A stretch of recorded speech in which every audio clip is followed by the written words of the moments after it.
नमस्कार, मी रेणुका. सुप्रभात या बुलेटिनमध्ये तुमचं स्वागत. थेट जाणार आहोत शरद पवार यांच्या पत्रकार परिषदेत. ते 2 दिवस पश्चिम महाराष्ट्राच्या दौऱ्यावर आहेत. या देशात 3 कायदे झालेले, त्या कायद्याच्या संबंधी त्यांचं म्हणणं की सध्या ते कायदे परत घ्या आणि केंद्र सरकारने काल पहिल्यांदा 18 महिन्याच्यासाठी हा कायदा आम्ही पुढे ढकलतो असं सांगितलं. त्याच्यावर ती जी समिती आहे शेतकऱ्यांची, त्यांची काल 4 वाजता बैठक झाली आणि संध्याकाळी त्यांनी कळवलं की ते बिलं परत घेतल्याशिवाय आम्ही काही चर्चेला बसणार नाही. मामला सुप्रीम कोर्टात गेला. सुप्रीम कोर्टाने 3 लोकांची नियुक्ती केली निगोसिएशन करायला. त्यातल्या एका व्यक्तीने त्याच्यात आम्ही सहभागी नाही, होणार नाही अशी भूमिका घेतली. राहिले 2, जे राहिले 2 त्यांची या बिलाला पाठिंबा देण्याची भूमिका पहिल्यापासून आहे आणि त्यामुळं जे लोक आंदोलन करतात त्यांचं म्हणणं असं आहे की ज्यांचा बिलाला पाठिंबा आहे त्यांच्याशी काय चर्चा करायची, आणि म्हणून आम्ही त्यांच्याशी चर्चा करायला तयार नाही आणि त्यामुळे तो प्रश्न शिल्लक आहे. साहेब, संघानं राष्ट्रीय सेवक संघानं हे आंदोलन लांबवून हे गैर याची कॉमेंट केल्यानंतर केंद्र सरकारनं 1.5 वर्ष स्थगित द्यायचा असा निर्णय घेतला. हा योगायोग सांगता येता का? नाही, मला माहिती नाही त्याच्यात काय आहे, पण 1.5 वर्ष पुढे करायचा निर्णय सरकारने दाखवला, पण तरी ते शेतकऱ्यांनी मान्य केलं नाही ना. त्यामुळे उपयोग काय शेवटी त्यांनी तयारी दाखवली हे नाही म्हणतात. यांचं म्हणणं तुम्ही कायदा रद्द करा आणि चर्चेला बसा, आमची तयारी आहे. असं म्हणाले की आपण 25 जानेवारीला या आंदोलनाला शेतकऱ्यांच्या भेट देणार आणि पाठिंबा देणार का? नाही, असं आहे की मी यापूर्वीसुद्धा 2-3 वेळेला या शेतकरी आंदोलनातले जे महत्त्वाचे लोक आहेत त्यांच्यावरून विचारविनिमय केला, आम्ही त्यांना पाठिंबा दिला. आत्ता महाराष्ट्रातले या सगळ्यांच्यामध्ये काम करणारे हितचिंतक आहेत, त्यांनी माझी भेट घेतली, मुख्यमंत्र्यांची भेट घेतली आणि आम्हाला सांगितलं की 24 का 25 तारखेला आम्ही राज्यातल्या या शेतकऱ्यांच्या प्रश्नाला पाठिंबा देणाऱ्या सगळ्यांना एकत्रित करणार आहोत आणि तुम्ही यावं. म्हणजे ठीक आहे, आम्ही रेणू शर्माने अखेर आपला तक्रार अर्ज मागे घेतलेला धनंजय मुंडे यांच्या संदर्भातला काय सांगाल? अशा प्रकारे केस दाखल करायची, एखाद्या नेत्याची प्रतिमा मलिन करायची आणि त्याच्यानंतर विड्रॉ करायचं, हे कुठं धोकादायक असं वाटतं? असं आहे की ती केस परत घेण्याच्या संबंधीची बातमी वाचायला मिळाली. मला डिटेल त्याचं माहिती नाही, पण आम्ही जी चर्चा केली ती आपसात बसून शेख मुंडेंची, अधिकाऱ्यांची, त्यावेळेला आम्हाला प्रायमा फेसी असं वाटलं की याच्यात सत्यता पडताळून पाहण्याची आवश्यकता आहे. सत्यता पडताळून पाहिल्याशिवाय आपण निष्कर्षाला येऊ नये आणि म्हणून मी सुरुवातीला असं स्टेटमेंट केलं होतं की प्रश्न गंभीर दिसतो, परंतु ज्या वेळेला आमच्यापुढे सगळी कागदपत्र किंवा माहिती आली त्यावरून याच्या खोलात जाण्याची गरज आहे असा आम्ही निष्कर्ष काढला आणि आमचा तो निष्कर्ष बरोबर होता असं या काल जे पत्रक काढले त्याच्यावरून प्रायमा फेसी दिसते. एक प्रश्न आहे महत्त्वाचा. ग्रामपंचायत निवडणुका झाल्यानंतर आता वीज बिलांचा प्रश्न गंभीर झाला आहे. सर, स्वाभिमानी शेतकरी संघटना सांगली ते कोल्हापूर ट्रॅक्टर मार्च काढणार आहे आणि एकतर मीटर सगळी एक करा असं आदेश दिला MSEBीकडून. मला फारशी माहिती नाही या प्रश्नाची.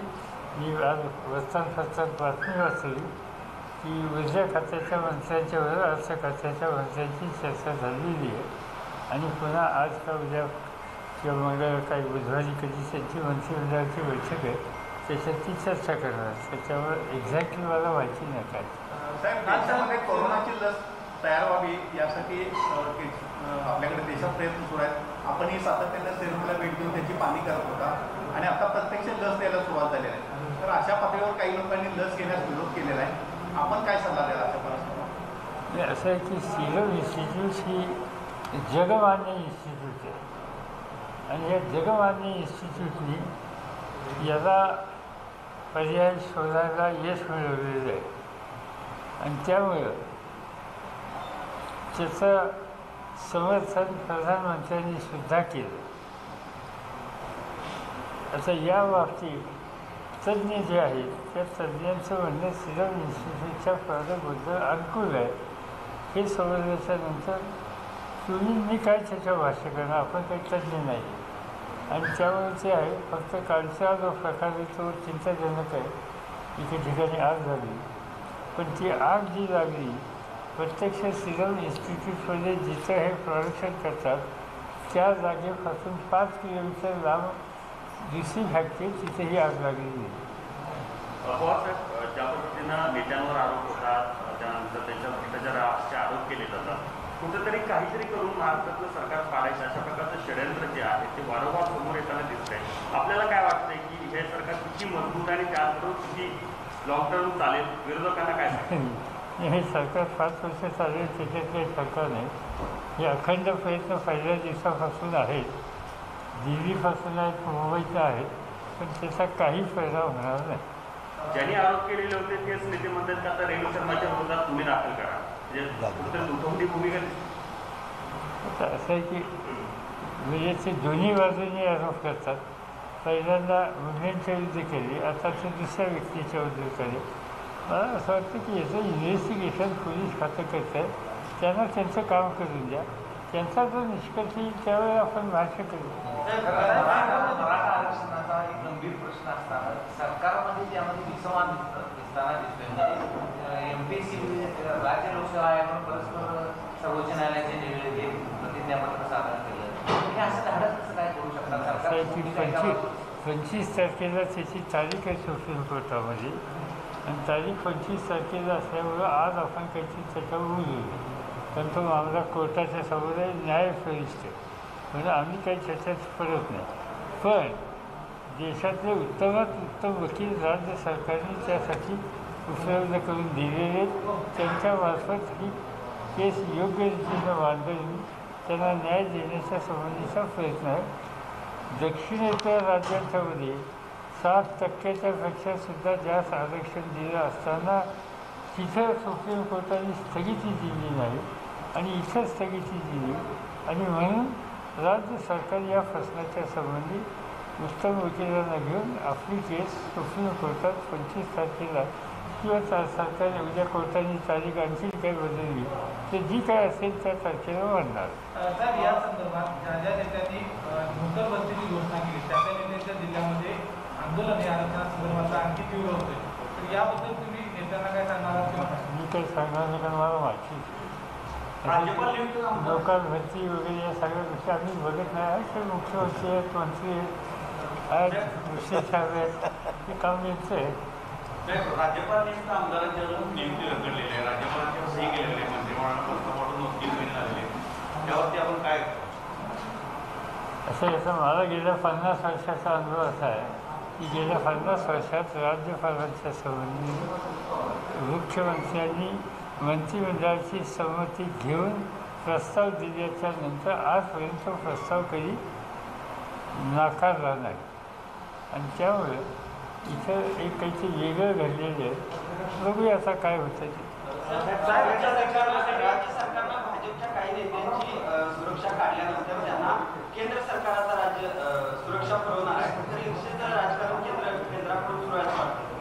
ते केंद्र सरकारचा अधिकारी ते काही करू शकतात, पण आपल्या घटनेनं कायदा आणि सुव्यवस्था हा राज्याचा विषय. राज्य सरकार ज्या वेळेला कायदा आणि सुव्यवस्थेचा विचार करतं आणि निर्णय घेतो त्याच्यात केंद्राने हस्तक्षेप करायची आवश्यकता नव्हती, पण त्यांनी हस्तक्षेप केलेला आहे, आमची काही त्याला तक्रार नाही. दुसरी गोष्ट अशी की यापूर्वीसुद्धा सुरक्षा जी दिली जाते त्या सुरक्षेच्या देण्याची आवश्यकता काय आहे, त्याला इंग्रजीत म्हणतात थ्रेट परसेप्शन, त्यांना संभाव्य धोका किती आहे याचा अभ्यास हा गृह खात्याचे वरिष्ठ अधिकारी बसून करतात आणि त्यानंतर ते राज्य सरकारला त्याचा सल्ला देतात. यावेळी जो निकाल घेतला गेला या अधिकाऱ्यांनी एकंदर थ्रेट परसेप्शनचा अभ्यास करून राज्य सरकारला सुचवलं की यांची कमी करा. आता तेच सुचवलं, त्याच्यात मुस्लिम सगळ्यांचं काम करणारे मंत्री पण आहेत. मला तो असं काय चित्र लातूरचा देशमुख नाही लातूरचा बनसोड संजय बनसोड. आता उदाहरणार्थ संजय बनसोड हा मंत्री आहे, त्याचाही हे काढून घेतलं की आणखीन काही लोकांचं कमी केलं. त्यामुळे त्याच्यासाठी एवढं मला गंमत वाटते ही. आता मी गेले 5 वर्ष जेव्हा देवेंद्रचं सरकार होतं तेव्हा माझी काय म्हणून घेतली ती, मला काही त्याचा त्रास झाला नाही आणि आम्ही काही त्यासंबंधीची म्हणजे फारशी भूमिका घेतली नाही. आमच्या काही कार्यकर्त्यांनी तक्रार केलीच, तर आम्ही कुणी त्यासंबंधीची मागणी केली नाही. आणि आता या प्रश्नाला केंद्राने हस्तक्षेप करावं आणि राज्य सरकारचा कायदा सुव्यवस्थेच्या संबंधीचा अधिकारात हस्तक्षेप करावा हे त्याला आश्चर्यजनक तर आहे. एकंदरीत केंद्रानं सुरक्षा देणे चुकीचं आहे. नारायण राणे चंद्रकांतदादा पाटील यांना केंद्रानं जी सुरक्षा पुरवलेली आहे ती चुकीची आहे असं म्हणता येईल का? नाही, ठीक आहे. आता तर असं आहे की ज्यांना पुरवली त्यांनी मागणी केली असेल, त्यांना निदान झोप तरी चांगली आल्यामुळं, आणि त्यामुळे मी चुकीची कशी म्हणून चांगली गोष्ट आहे. त्यांना काही लोकांना आनंद असतो ते सगळं बरोबर घेऊन जायला. पण तुम्ही महाराष्ट्राच्या मुख्यमंत्री होता, इतकी वर्ष राजकारणात होता, असं कधी यापूर्वी सुरक्षा अशी दिली गेली होती का केंद्राकडून राज्यातल्या नेत्यांना? आतापर्यंत केंद्राकडून कधी वेगळी दिली गेली नव्हती, पण राज्यातून कमी केली होती ही गोष्ट खरी. सिरममध्ये घातपात झाल्याचा देखील आरोप केला जातो. याबद्दल काही चौकशीची तुम्ही मागणी करणार का?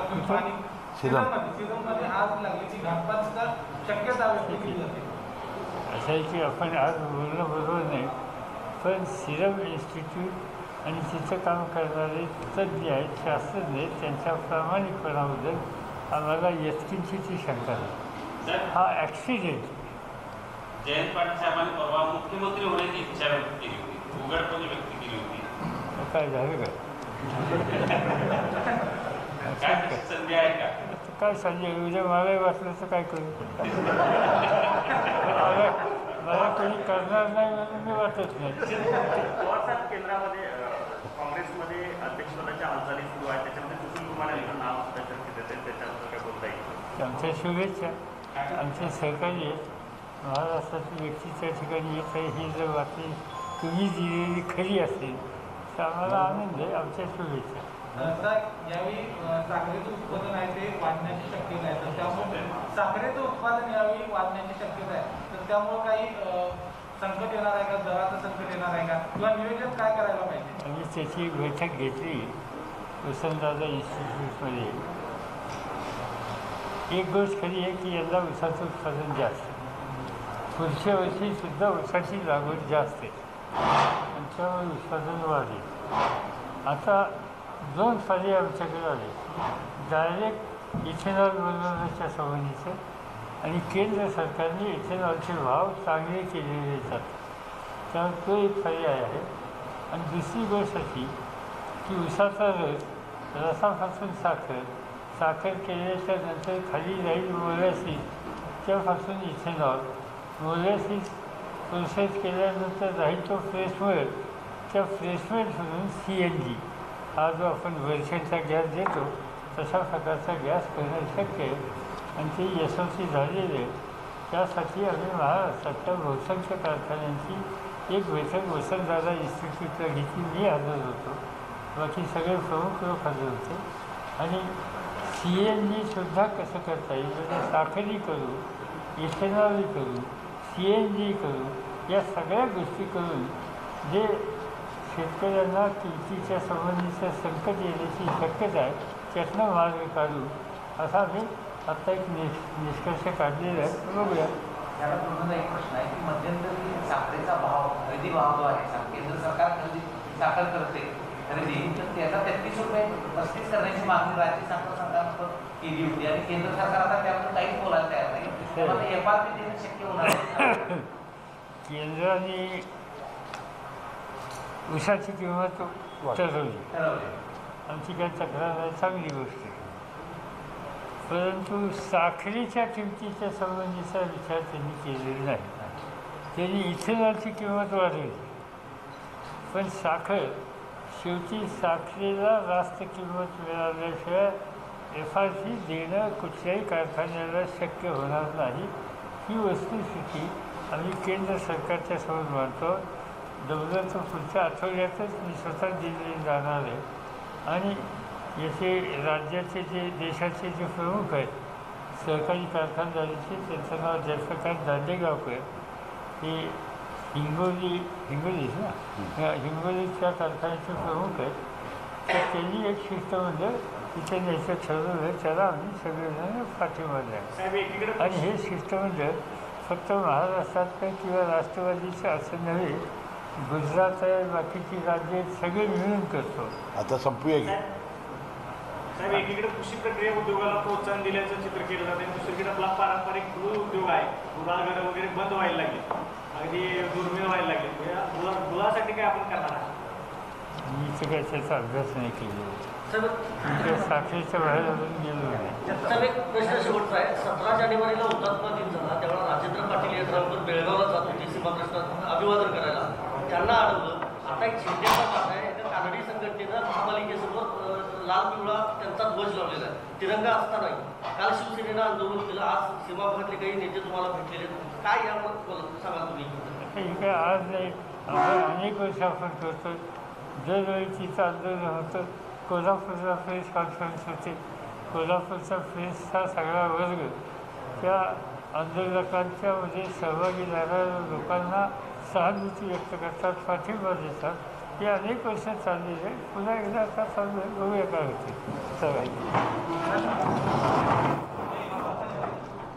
आपण बघतोय की शरद पवार यांनी आता पत्रकार परिषद घेतली आणि अनेक महत्त्वाच्या मुद्द्यांवर त्यांनी आता भाष्य केलेलं आहे. त्यांना जयंत पाटील यांनी काल जे विधान केलं होतं त्याबद्दल देखील प्रश्न विचारण्यात आलेला होता आणि त्याचबरोबर वीज बिलांच्या मुद्द्यावर मात्र त्यांनी आता उत्तर देणं टाळलेलं आहे. पण त्याचबरोबर राज्यपाल नियुक्त आमदार म्हणजे ती जी लिस्ट पाठवण्यात आली आहे त्याच्यावर अजून काही कारवाई झालेला नाही याबद्दल देखील त्यांना प्रश्न विचारण्यात आलेला होता. त्यांनी असं म्हटलंय की प्रस्ताव त्यांनी नाकारला, पण बघूयात पुढे काय होतं असं देखील त्यांनी म्हटलंय. ते आपल्याला माहिती आहे नारायण राणे, चंद्रकांत पाटील यासारख्या भाजप नेत्यांची सुरक्षा काढण्यात आली होती. याविषयी देखील पवारांनी भाष्य केलेलं आहे. यापूर्वी राज्यात कधीच अशा प्रकारे केंद्रानं सुरक्षा दिली नव्हती असं देखील शरद पवार या पत्रकार परिषदेत म्हणाले. पण जयंत पाटील यांनी केलेल्या विधानावर मात्र ठोस उत्तर त्यांनी दिलेलं नाही. पण त्याचबरोबर मुंडे प्रकरणात मात्र कागदपत्र पाहून निष्कर्ष काढला होता आणि चौकशी व्हावी, हा निष्कर्ष योग्य असल्याचंही शरद पवार या पत्रकार परिषदेत म्हणाले.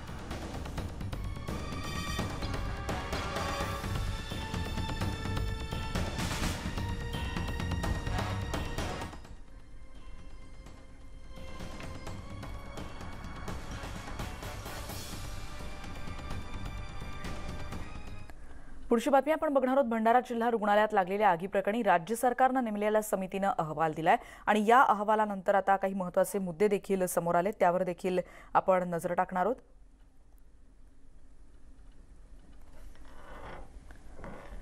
काल या संदर्भात काही कारवाई करण्यात आली होती, पण निलंबनाची कारवाई करण्यात आली, पण गुन्हा का दाखल होत नाही हा यामागचा मुख्य प्रश्न आहे. कारण बहुतांश दोषींवर निलंबन किंवा बदलीची कारवाई केली, पण एकावरही IPC कलम 304 अंतर्गत सदोष मनुष्यवधाचा गुन्हा दाखल झाला नव्हता.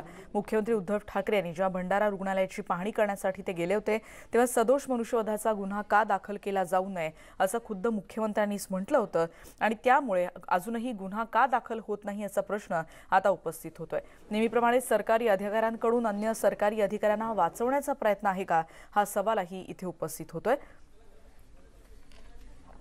बघूयाच याच संदर्भातले काही आणखी महत्त्वाचे मुद्दे.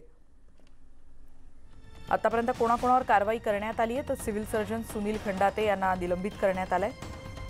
सुनीता भडे अतिरिक्त सिव्हिल सर्जन यांची बदली करण्यात आली आहे. On duty medical officer doctor Archana Meshram यांनाही बडतर्फ करण्यात आलंय. डॉक्टर सुशील आमटे यांची सेवा समाप्त करण्यात आली आहे तर परिसेविका ज्योती भरासकर यांना निलंबित करण्यात आलंय. स्टाफ नर्स स्मिता आंबिलधुके आणि शुभांगी साठवणे यांची देखील सेवा समाप्त करण्यात आली. त्याचबरोबर इथे वॉर्मर दुरुस्ती करणाऱ्या ठेकेदारावरही आता कारवाई करण्यात आली आहे. त्यामुळे मुख्यमंत्र्यांच्या सूचनेलाच हरताळ पाळण्यात आलाय का असा देखील सवाल आता उपस्थित होतोय. आपल्याला माहिती आहे 10 नवजात बालकांचा मृत्यू झाला होता आणि मग फक्त निलंबनाचीच कारवाई होणार का, गुन्हा दाखल का होणार नाही असाच मूळ प्रश्न यातून उपस्थित होतोय.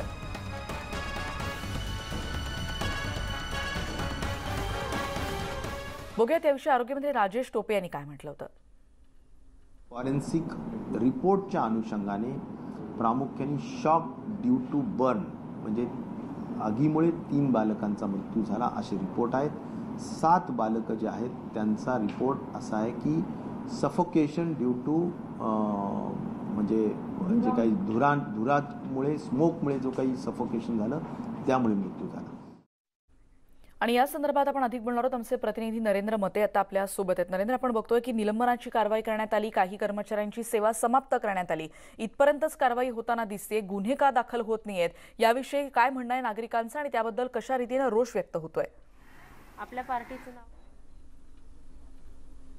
नक्कीच भंडारा जिल्हा सामान्य रुग्णालयात जी आग लागली होती आणि त्या आगीमध्ये जे 10 बालक दगावले होते आणि त्यानंतर जे रोष व्यक्त करण्यात आला, सामान्य नागरिकांमध्ये रोष व्यक्त करण्यात आला आणि जिल्हा सामान्य रुग्णालयातील जे एकंदरीतच जो प्रकार आहे तो उघड झाला होता.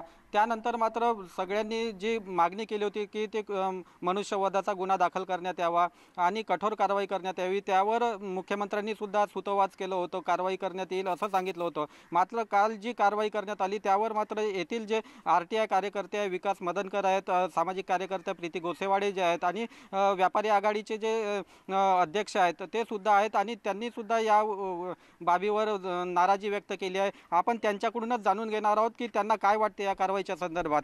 सामाजिक कार्यकर्त्या गोसेवाडे काय सांगाल तुम्ही? आज 8 तारखेच्या रात्री घडलेल्या घटनेमध्ये आज संपूर्ण 13 दिवस होऊन गेले तरीसुद्धा प्रशासन इतका म्हणजे निष्काळजीपणाने झालेली जी घटना आहे, 10 बालकांचा मृत्यू झाला, त्या प्रकरणी अजूनपर्यंत न्यायालयीन चौकशीसाठी सुद्धा आज महाराष्ट्र सरकारने पाऊल उचललेलं नाही आहे. त्याच्यानंतर आमची मागणी होती की जे घटनेमध्ये जे आरोपी आहेत त्यांना बडतर्फ करा, जे घटनेचे जे दोषी आहेत ज्यांनी निष्काळजीपणा केला, जवळपास घटना घडल्यानंतर 1-2 तासांनी त्यांनी घटनेकडे लक्ष दिलं. त्याच्यानंतर आमची अशी मागणी आहे की त्या परिवारांना 10 लाखाची मागणी करा, त्याच्यानंतर त्यांना निलंबित न करता त्यांना बडतर्फ करा, न्यायालयीन चौकशी करा. ह्या संपूर्ण घटनेची न्यायालयीन चौकशी होणे गरजेचं आहे. समिती स्थापित न करता किंवा समितीवर जे लोक म्हणजे हे केलेले आहेत, नियुक्त केलेले आहेत त्यांच्यावर सुद्धा आक्षेप घेतला जातो आहे. आक्षेप आणि त्याच्यानंतर दवाखान्याच्या प्रशासनावर अजूनपर्यंत कडक अशी कारवाई कुठलीही करण्यात आलेली नाही आहे. आपल्याला सामाजिक कार्यकर्ते आहेत, RTI कार्यकर्ते आहेत, तुम्हाला काय वाटतं की तुम्ही हे प्रकरण उघड आणलं होतं, तेथील जो कारभार जो उघड्यावर आणला होता तो तुम्ही काय सांगाल या संदर्भात? काय मागणी? ही कारवाई जी काल झाली, टोपे साहेबांनी ते सांगितलं की बा असं आम्ही 7 लोकांना निलंबन केलं त्यांनी, म्हणजे काही लोकांना बडतर्फ केलं, पण ती बडतर्फ कोणाला केलं? कंत्राटी कामगार होते ते डॉक्टर, त्यांना तुम्ही बडतर्फ करता आणि जे मुख्य आरोपी आहेत त्यांना निलंबन करतात. निलंबन कशासाठी? त्या 50% पगार त्यांच्या सुरू राहणार आहे आणि 6 महिन्यानंतर पुन्हा कुठेतरी रुजू होतील ते. ही कारवाई एकदम त्यांनी फक्त तोंडाला पाणी पुसण्याचे काम केलं आहे आणि विरोधकांना शांत करण्याचे काम केलं. बाकी या कारवाईवर आम्ही बिलकुल समाधानी नाही आहोत. आमची मागणी होती की बा त्यांना सदस्य म्हणून गुन्हा दाखल व्हायला पाहिजे होता, ते सुद्धा सरकार केलं. ही कारवाई ही 13 दिवसानंतर कारवाई, ही तर त्या दिवशी मुख्यमंत्री साहेबाला त्या दिवशी कारवाई व्हायला पाहिजे होती, पण त्यांनी त्या दिवशी काहीच कारवाई नाही केली. 13 दिवसानंतर आज याच्यावर 9 करोड रुपये शासनाचे खर्च झाले आहेत. सर, डझनभर मंत्री आले आहेत पण त्यानंतर काहीच कारवाई नाही झाली. आमच्या म्हणणं हेच होतं की बा यांच्यावर तुरंत कारवाई झाल्या पाहिजे होती. आणि ऊर्जामंत्री म्हणतात की शॉर्ट सर्किटमुळे ते झालं नाही आणि यांचा रिपोर्ट येतो की शॉर्ट सर्किटमुळे, म्हणजे सरकारमध्ये विरोधाभास आहे. कोण खरं बोलणार, कोणत्या याच्यावर तुम्ही विश्वास ठेवणार, हा एक विश्वासाचा बाजू लोकांमध्ये चर्चेचा विषय आहे. की बा ऊर्जामंत्री म्हणतात की शॉर्ट सर्किटमुळे झालेलं नाही आणि यांची रिपोर्ट येते की बा शॉर्ट सर्किटमुळे ते झालेलं आहे. तो विश्वास कोणावर ठेवणार आम्ही? जनतेने कोणावर विश्वास ठेवायचं? आणि म्हणजे सरकारमध्ये विरोधाभास निर्माण झालेला आहे. म्हणून आमची हीच मागणी आहे की यांच्यावर कठोर कारवाई व्हायला पाहिजे होती, ती झालेली नाही आहे. त्याच्यामुळे आमच्यामध्ये अजूनही आम्ही असं याच्यावर जे निलंबन झालं यांच्यावर आम्ही समाधानी नाही आहोत. काय वाटतं तुम्हाला की हे जे कारवाई करताना काही राजकारणाचा भाग आहे त्यात? हो, बिलकुल राजकारण झालेलं आहे याच्यामध्ये. कारण की हे जे 7 महिने ज्या टेबलवर हा प्रपोजल पडला होता उपसंचालकांचे, हे माझ्याकडे माहिती आहे की त्याच्यावर का बरं कारवाई नाही झाली? त्यांनी का बरं आपल्याजवळ 7 महिने टेबलवर ठेवलं प्रकरण? त्यांनी का बरं काय हे याच्यात नाही केलं? काही हा काही विषय म्हणजे त्यांनी बगीचे किंवा हे लाईट रस्त्यासाठीचा विषय नव्हता. एक हाय सिक्युरिटी याच्यासाठी की बाई आग लागली तर हे यंत्र लावायचे होते, त्यासाठी 1.5 करोडचा प्रपोजल होता. पण ते त्यांनी 7 महिने आपल्या टेबलवर ठेवलं आणि मंजूर केलं नाही. सांगितलं कोरोना आहे, कोरोनामध्ये बाकी कामं नाही झाले का? तुम्ही आमदारांना बिना व्याजी कर्ज दिलं, ते पैसे कुठे मग आले? मग 1.5 करोड फक्त तुम्ही जिल्हा रुग्णालयाला देऊ शकत नव्हते. आज 10 निष्पाप बालकांचा जीव गेला आहे, त्यांनी बिचारे दुनियेत आले नाही तरी ते त्यांनी बघितलं नाही. ते आज निष्पाप बालक गेले, त्यांच्या मातांना काय त्रास होत आहे यांना काय माहीत होणार सरकारला. पण आमची हीच मागणी आहे की यांच्यावर कठोर कारवाई झाल्या पाहिजे.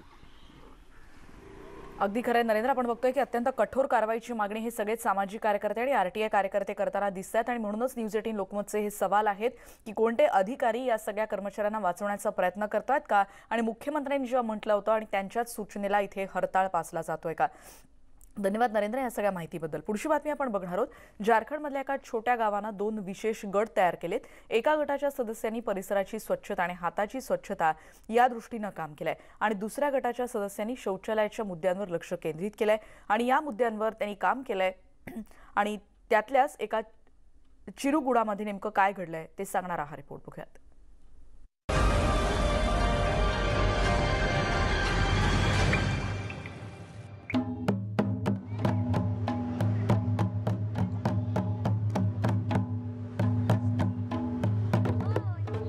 स्वच्छता का काम करने के लिए 2 ग्रुप का बहुत ही महत्वपूर्ण योगदान रहा है. एक है हमारा ग्राम संगठन और दूसरा है नल जल समिति. ग्राम संगठन का हम लोग बैठक करते हैं साप्ताहिक में. जो परिवार में हाथ नहीं धोते हैं उस लोगों को हम लोग सब मिलकर उसको जागरूक करते हैं. और इससे हमें मदद और भी मिली जब ये पैंडेमिक का सिचुएशन आया. पैंडेमिक का सिचुएशन में क्योंकि हम लोग किसी दूसरे से मिल नहीं सकते थे, तो नहीं मिलने के कारण उसे गाड़ी के माध्यम से, माइकिंग के माध्यम से सब गांव में ये खबर दिया और उनको बोले कि देखिए कैसे करके हाथ धोना है. उससे जागरूकता फैलाएं और जिसके कारण लार्ज स्केल में एक्चुअली लोग हाथ धोने का और अच्छा से एक्सेप्ट किए. पहले जब नहीं था शौचालय तब हम लोग का बहुत दिक्कत होता था. बाहर जाते थे, थोड़ा दूर जाते थे ना, तो दिक्कत होता था. और अभी जैसे मैंने शौचालय बना है अभी बहुत ही मैंने सुविधा हो रहा है. यहाँ के जो एक समूह बना है जिसको हम लोग विलेज ऑर्गेनाइजेशन बोलते हैं, हम लोग ग्राम संगठन बोलते हैं. वो ग्राम संगठन के समूह ने क्या किया कि सरकार का पैसा को अपने में लिया और उसे शौचालय बनाया. मुंह में मैंने कपड़ा से ढकने से और आदमी से दूरी से रहने से और साबुन से हाथ के धोने से इस गांव में कोरोना बीमारी एक भी नहीं मरीज हुआ है. ये चिरुगुड़ा गांव के लोग सब लोग मिल करके अगर अपने घर के लिए पानी ला सकते हैं, हर एक घर में शौचालय बना सकते हैं, तो ये हमारे भारत देश के दूसरे गांव के लोग के लिए भी ये मुमकिन है.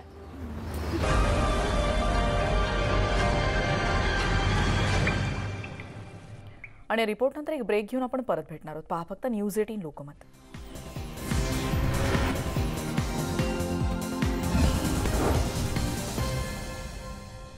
आणि ब्रेकनंतर आपण थेट जातो आमचे प्रतिनिधी भंडाऱ्याहून नरेंद्र मते आता आपल्या सोबत आहेत. नरेंद्र, आपण बघितलं काही वेळापूर्वी जे सामाजिक कार्यकर्ते किंवा RTI कार्यकर्त्यांचं तेच म्हणणं होतं की सदोष मनुष्यवधाचा गुन्हा आणि आणखीन कठोर कारवाईची गरज आहे. पुन्हा एकदा त्यांना विचारता येईल का की आणखीन कशा रीतीनं ही मागणी ते लावून धरताना दिसतात? हा, आपलं जे जळीतकांड प्रकरण झालं या प्रकरणानंतर जी कारवाई करण्यात आली, या कारवाईवर मात्र अजूनही येथील जे कार्यकर्ते आहेत, भाजपचे जे नेते आहेत ते अजूनही नाखुश आहेत. आपल्यासोबत माजी आमदार चरण वाघमारे आहेत, त्यांना जाणून घेऊ. काय सांगाल तुम्ही, काय जी कारवाई आहे नुसता फारच आहेत? 10 बालकांच्या मृत्यूच्या संबंधात गेल्या 12 दिवसानंतर जी काल कारवाई झाली, ती कारवाई मुख्यमंत्री ज्या दिवशी आले त्या दिवशीच अपेक्षित होती. पण ॲक्च्युली त्या कारवाईवर आमचं काही समाधान नाही. जर त्याच्यामध्ये सिव्हिल सर्जनपासून सगळे अधिकारी जबाबदार असतील म्हणून त्यांना निलंबित केला असेल, याचाच अर्थ त्यांच्या निष्काळजीपणामुळे त्या 10 बालकांचा मृत्यू झालेला आहे. आमची मागणी आहे गेल्या पहिल्या दिवशीपासून की त्यांच्यावर सदोष मनुष्यवधाचा गुन्हा दाखल करावा. त्याबरोबरच राज्य सरकारनं जी तुटपुंजी मदत केलेली आहे ती मदत वाढवून द्यावी. आणि ही चौकशीवर आमचा समाधान नाही. ज्यांच्याकडे या ठिकाणी फायर उपाययोजना करण्यासाठी प्रस्ताव गेला होता त्यांनीच ही चौकशी केली असल्यामुळे या चौकशीवर आमचा आक्षेप आहे. काय जे कारवाईचा जो आगडोंब उसळला होता आणि कारवाई करण्यात यावी अशी जी मागणी होऊ लागली होती, यामुळे काय हे राजकारणाचा भाग समजता येईल? तपासामध्ये ज्या लोकांवर कारवाई झाली त्या लोकांना बगल देण्याच्या पाठिंबा म्हणजे सपोर्ट करण्याचा हा प्रकार दिसतो आहे. कारण निलंबित तर कुठल्याही प्रकरणात कोणताही अधिकारी होतो तो शेवटी विभागीय चौकशीमध्ये दोषमुक्त ठरून पुन्हा त्याला सेवेमध्ये घेतलं जाईलच. उलट ज्या कंत्राटी ज्या आरोग्य सेविका होत्या, परिचारिका, त्यांना जे सेवामुक्त केलं त्यांच्यावर खऱ्या अर्थानं अन्याय झाला असं मला वाटते. मोठे मासे सोडून छोट्या माशांचा बळी या प्रकरणात गेलेला आहे. आमच्या त्यामुळे समाधान नाही. या ठिकाणी सरकारनं राजकारण केलं आहे. मग काय तुम्ही तुमच्या पक्षाच्या वतीने काय आंदोलन करणार, काय मागणी करणार? आमच्या पक्षाच्या वतीनं गेल्या 15 जानेवारीपासून आंदोलन आहे. 25 जानेवारीला आमचा मोर्चा आहे. मोर्चामध्ये हा विषय आहे. भाजपाचे व्यापारी आघाडीचे जे नेते आहेत, बिसेनजी आहेत, काय सांगाल तुम्ही? या पूर्ण प्रकरणातून 8 तारखेची घटना आणि काल जी एकदम तुच्छ जी कारवाई सरकारने या दोषींवर केलेली आहे ती एकदम असंवेदनशील आहे. संवेदनशीलता काय असते मी ते सांगू इच्छितो. त्या प्रकरणाचं जे गांभीर्य आहे ते भंडारा जिल्ह्याच्या व्यापाऱ्याकडून, मी एक व्यापारी अध्यक्ष आहे, त्यांनी समजून घ्यावे सरकारने. ॲक्च्युअल पूर्ण कोरोना काळात व्यापारी एवढा त्रस्त असतानासुद्धा त्यांनी जी ही घटना जिल्ह्यात जी घडली ती पाहून 11 तारखेला पूर्ण भंडारा जिल्हा त्यांनी स्वयंस्फूर्तीने बंद ठेवलेला होता प्रत्येक व्यापाऱ्यांनी. आणि सरकारला जर राजकारणच करायचं आहे तर दुसऱ्या मुद्द्यावर करा. इथे आमची एकच मागणी आहे की जे दोषी आहेत त्यांच्यावर फक्त आणि फक्त मनुष्यवधाचा गुन्हा दाखल झाला पाहिजे. एकंदरीतच मनुष्यवधाचा जो गुन्हा आहे तो दाखल करण्याची ही मागणी करत आहेत. केंद्र आपण बघतोय की भाजपचे नेते देखील तिथे उपस्थित आहेत आणि कंत्राटी कामगारांना खऱ्या अर्थाने त्यांच्यावर अन्याय होतो, पण छोट्या माशांवर कारवाई होते. बडे मासे यामध्ये कधी अडकणार? आणि मुख्यमंत्र्यांनी जसं म्हटलंय की मनुष्यवधाचा गुन्हा का दाखल केला जाऊ नये असं जर त्यांनी म्हटलंय तर त्यांच्याच आदेशांना किंवा त्यांच्याच सूचनांना का हरताळ फासला जातोय? हाच न्यूज 18 लोकमतनं यात उपस्थित केलेला सवाल आहे. भंडाऱ्याच्या बातमीनंतर पुढची बातमी आपण बघणार आहोत पुण्यातली. आपल्याला सगळ्यांनाच माहिती आहे सीरम संस्थेला काल आग लागली होती आणि आग लागलेल्या विभागाची पाहणी करण्यासाठी मुख्यमंत्री उद्धव ठाकरे दुपारी 3:30च्या सुमारास पुण्यात पोहोचत आहेत. काल लागलेल्या भीषण आगीत 5 जणांचा होरपळून मृत्यू झालाय. दिलासा एवढाच की कोविशिल्ड लस निर्मिती तसंच लसींचा तिथे साठा आहे ती गोदामं या आगीपासून दूर असल्यामुळे सुरक्षित राहू शकले. सीरम संस्थेतर्फे मृतांच्या कुटुंबियांना 25 लाख रुपये मदत जाहीर करण्यात आली आहे. मुख्यमंत्री उद्धव ठाकरे हे देखील राज्य सरकारतर्फे काही मदत जाहीर करण्याची शक्यता आहे. उपमुख्यमंत्री आणि पालकमंत्री अजित पवार यांनी कालच दुर्घटनास्थळी भेट दिली आणि फायर ऑडिट आणि एनर्जी ऑडिट झालं होतं का याचीही चौकशी केली जाणार आहे. आगीच्या कारणांचा शोध घेतला जाईल असं देखील यावेळी स्पष्ट करण्यात आलं.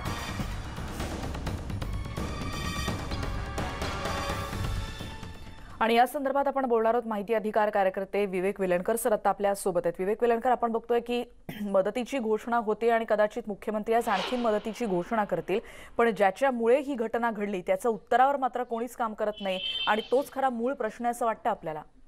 हा नक्कीच आहे, कारण आता पुण्यातली परिस्थिती दुसरी अशी आहे की फायर ऑडिट झालं का नाही, फायर सेफ्टी पाळली जाते का नाही हे बघण्यासाठी जी यंत्रणा असते ती अग्निशमन यंत्रणा जी पुणे महापालिकेची आहे त्यांच्याकडे 55% पदं रिक्त आहेत.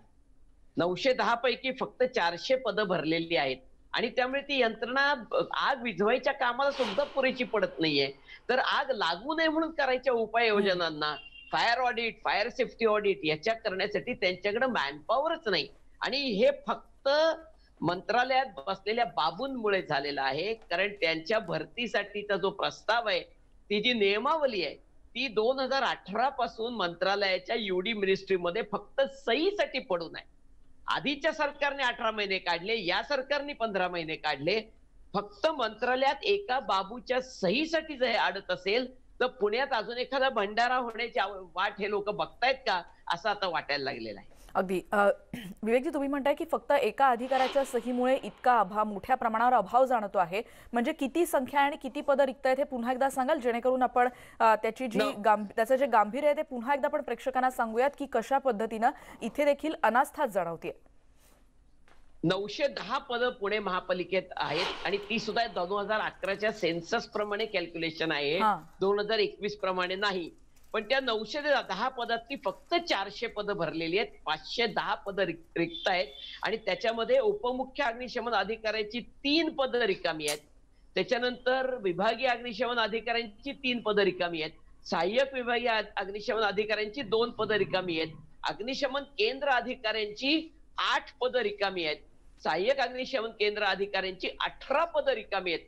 असं एकंदर 510 पदं रिकामी आहेत की ज्यांनी फक्त फायर फायटिंग नाही करायचे, ज्यांनी आग लागू नये म्हणून उपाययोजना करायच्या, त्याकरताचं सर्वेक्षण करायचे, त्याकरता फायर सेफ्टी ऑडिट मोठ्या मोठ्या संस्था करतात की नाही याच्यावर नजर ठेवायची, हे काहीच होऊ शकत नाहीये. आणि केवळ प्रस्ताव 3 वर्ष मंत्रालयाच्या युडी मिनिस्ट्रीत पडू नये भरतीसाठीच्या नियमावलीचा, हे एकमेव कारण त्याला कारणीभूत आहे.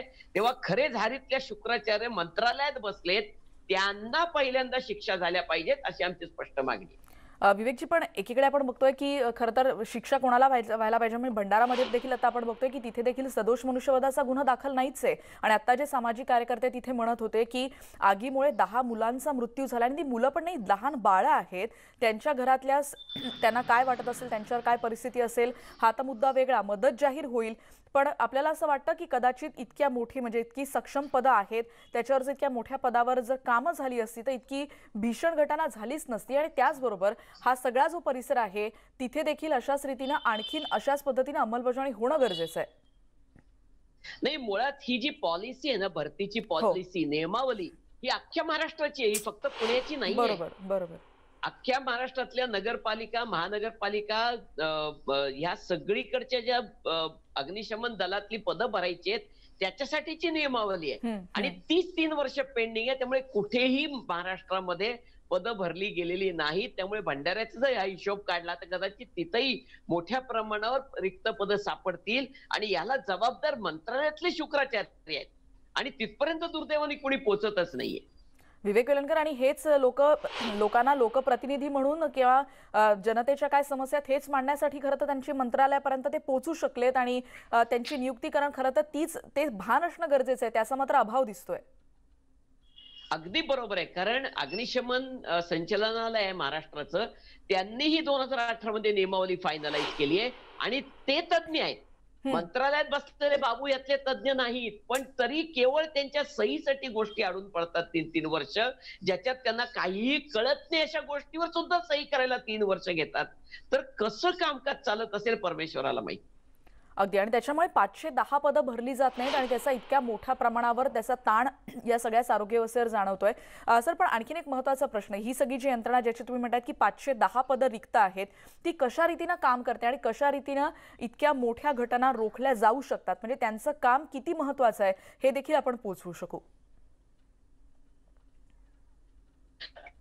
अग्निशामक दलांनी जी कामं करायची आहेत त्यात एक फायर फायटिंग आहे, आग लागल्यानंतर ती विझवणे, हे त्यांचं एक काम आहे. त्यांची अजून जी महत्वाची 2 कामं आहेत की ज्या ज्या सगळ्या मोठ्या आस्थापना आहेत तिथं मुळात आग लागू नये याच्यासाठीच्या गोष्टी आहेत का, आणि लागली तर त्याच्यासाठी ज्या प्रिव्हेन्शन यंत्रणा आहेत का हे बघणं, याचं ऑडिट करणं, हे त्यांचं एक मोठं काम आहे. आणि एक्झॅक्टली तेवढंच काम आज अजिबात होत नाहीये, कारण त्यांच्याकडे मॅनपॉवरच नाहीये. आणि म्हणून कालची सिरमची घटना होण्यामागे सुद्धा हे कारण कदाचित सापडू शकेल की सिरमचं फायर ऑडिट झालं का नाही, हे आता आपले उपमुख्यमंत्री म्हणतात की आम्ही आता त्याची चौकशी करू, पण हे रेग्युलर कामामध्ये आधीच बघितलं जायला पाहिजे होतं की फायर ऑडिट झालंय का नाही. एक सिरम नाही, पुण्यात अशा कमीत कमी 5000 इन्स्टिट्यूट्स आहेत की ज्यांचं फायर ऑडिट झालं की नाही बघण्यासाठी कुणीतरी यंत्रणा बघण्याची गरज आहे, ती यंत्रणाच अस्तित्वात नाहीये.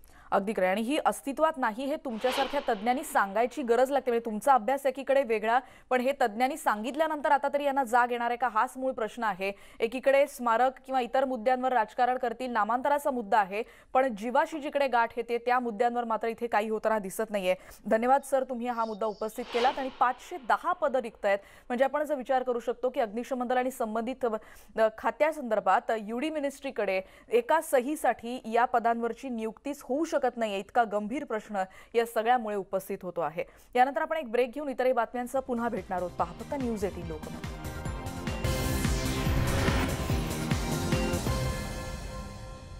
आणि आता बातमी आहे, राजधानी दिल्लीवर पुन्हा एकदा धुक्याची चादर दिसते. गुरुवारी पहाटे दिल्लीच्या पालम भागातल्या किमान तापमान 0 डिग्री सेल्सिअसपर्यंत पोहोचलं होतं. पंजाब, हिमाचल, हरियाणा आणि काश्मीरमध्ये सध्या थंडीची तीव्र लाट सुरू आहे. रात्रीपासून सकाळपर्यंत अनेक भागात दाट धुकं असतं आणि त्यामुळे दृश्यमानताही कमी होते. यामुळे रस्ते अपघातांची संख्याही या काळात वाढते. उत्तर पंजाब आणि हरियाणामध्ये तर रविवारी अवकाळी पाऊस पडण्याचा अंदाजही हवामान खात्यानं व्यक्त केला आहे.